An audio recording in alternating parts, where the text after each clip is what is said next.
اگر کوئی ہم سے دوست یار کاروبار کے لیے کچھ پیسے ادھار مانگے اور کہے کہ سال ڈیڑھ سال بعد آپ کا قرضہ اتار دوں گا، ظاہر ہے کہ پیسے کی ویلیو بعض اوقات گر بھی جاتی ہے، تو ہم اس نقصان سے بچنے کے لیے اسے مارکیٹ سے سونا خرید کر دے دیں، سونے کا زیور یا بسکٹ وغیرہ، اور اس سے کہیں کہ آپ سال ڈیڑھ سال بعد اتنا ہی سونا یا اتنے سونے کی رقم واپس دے دینا، تو ہمارا اس طرح اس کی ہیلپ کرنا کیسا؟ دیکھیں، جو آپ سوچ رہے ہیں یہ طریقہ بہت اچھا ہے۔ زیور نہ دیں، زیور کے بجائے بسکٹ دیں، جو بھی مالیت آپ دینا چاہتے ہیں وہ دے دیں، اور سونے کی صورت میں ہی واپس لیں۔ یہ قرض ہے، قرض اس طرح دیا جا سکتا ہے، جتنا دیا اتنا ہی واپس لینا ہے۔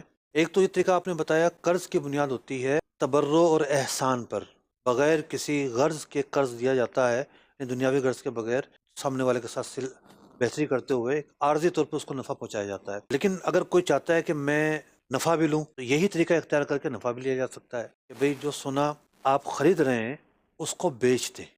آپ نے مثال کے طور پر 1 تولہ سونا خریدا، 1,20,000 کا آیا، وہ 1,20,000 کی چیز آپ کو 6 مہینے پہ دینی ہے، آپ نے وہ 1,40,000 پہ اس کو بیچ دی، 6 مہینے کی بنیاد پہ۔ 6 مہینے بعد اس نے آپ کو کیش دینے ہیں، وہ جا کے سونا آپ مارکیٹ میں بیچ دے گا، تھوڑی سی کم مالیت میں بک جائے گا سونا۔ تو یہ دوسرا جو طریقہ کار ہے، اس طریقہ کار کو بھی اختیار کیا جا سکتا ہے۔ احکام تجارت، احکام تجارت۔